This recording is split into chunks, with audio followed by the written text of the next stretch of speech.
All right, so let's talk about something I call intentional transformation catalysts. Sounds very fancy, uh, but basically what it means, let's break down these three terms very quickly. A catalyst is something that gets you to do stuff, right? And not just think about it, actually do stuff. Like where you are right now, watching this, or taking a shower, brushing your teeth, anything, there's some sort of catalyst that made it happen, or more accurately, expedited or made it more likely that it will happen. And through that catalyst, a transformation happens, meaning something changes. And basically, you can also look into your history, your memories, and your recollections. What made you do anything? What moved you, inspired you, touched you to actually do anything and transform anything? And I would like to divide it, I'll give you the answer. I'll divide it into three categories: moving the body, as in you feel moved, you move the body, you touch the heart, and you inspire the mind and thoughts. And hopefully that intuitively makes sense for you. But let's give examples of each. So when you have a good idea, let's say you're reading a book, you're talking to someone, listening to a speech, a presentation, you just get an aha moment because you just got a great idea from somebody. There is just some shift in insight and this sudden knowing, like eureka, boom, aha, I got it now. And that is one way that people are transformed. And then with that thought, with that mindset, with that idea, something comes out of it. It's like let's say you're doing a math problem, although that might not be terribly realistic or practical for your everyday life, but I'm sure everyone can relate doing a math problem. And you just couldn't figure it out, you keep working at it, and then you look at a different page or someone shows you, hey, do it this way, and you just get this boom, wow, I get it now. So that's the kind of inspiring the mind and head that I'm talking about. For touching the heart, that is a reason why we want to watch a lot of entertainment and we want to read books so that we can feel touched. And it's like, ooh, in the vernacular would be got the feels, right? Got tug on the heartstrings because it's like your heart and your chest kind of flipped. You got this whoop, like whoa kind of. And here it's great because the words don't really work, uh, and you have to. It's almost as if the words aren't adequate to express what's going on. Similar with inspiring, having the eureka aha. Same thing with your heart is touched, right? Think of a movie that you watched, a character that you really like, or a TV show, or a book, and it's just, oof. Let's say that turnabout in the story or the ending, and then your heart feels touched to do something, to transform. And the third one is moving the body. And this is where you're just doing something again and again and again, where it just becomes a part of your instinctual movements, your motor capabilities, and all you do. So let's say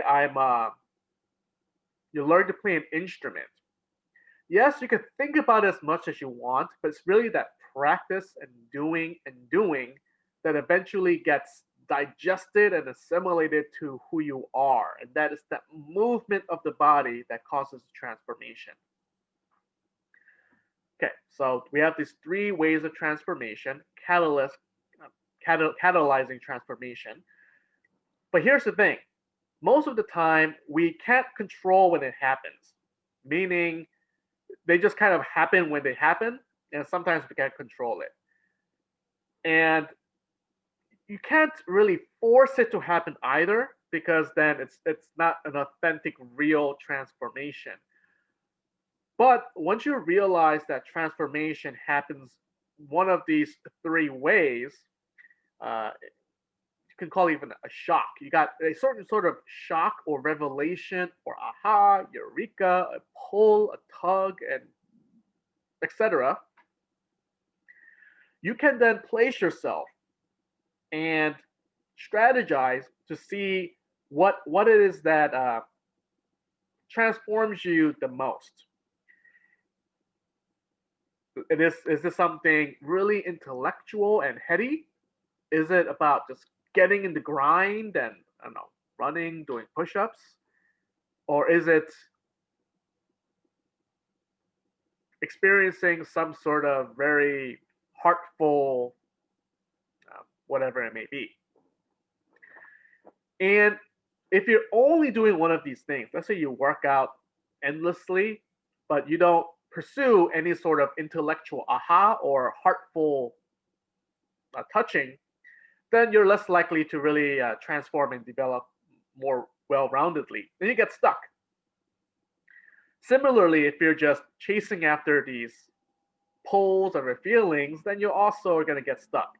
But also, if you get stuck in the hamster wheel of your head, you also get stuck.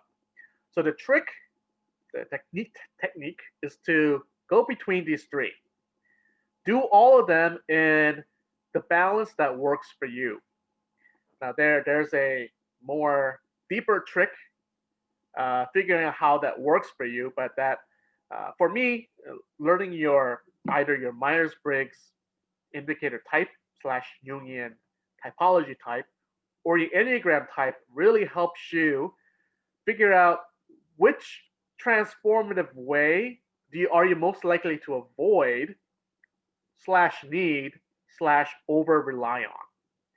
And if you know your Enneagram type, your Myers-Briggs type, it's you can almost really, you can intentionally get the catalyst that you need on a daily or moment-to-moment basis for that transformation. So to recap, intentional transformation catalyst. What they are is what this is intentionally knowing how you transform. The three ways we transform: through our movement of the body, touching of the heart, and inspiring of the thoughts, and optimizing that and being this and placing oneself in this situation to take advantage of how people transform, and knowing yourself. Having the self-awareness helps with your personal development. And knowing your Enneagram type and Myers-Briggs type, and certainly other personality or psychological typing, would position you to know yourself better to do these things. And the question is, how well do you know yourself? I made a questionnaire here for you. If you go to my website, www.drfrancisju.com, or I have the link straight to the questionnaire, and it's just kind of a peek into how I help physicians with their wellness and their wholeness and waking up to their authentic life and really becoming unrestricted in their living and being really transforming and developing as a person. It'll just give you a sneak peek, and you can take a look at that as well. And go take a look at the link and subscribe to check out my other videos. And I'll see you later. Bye bye.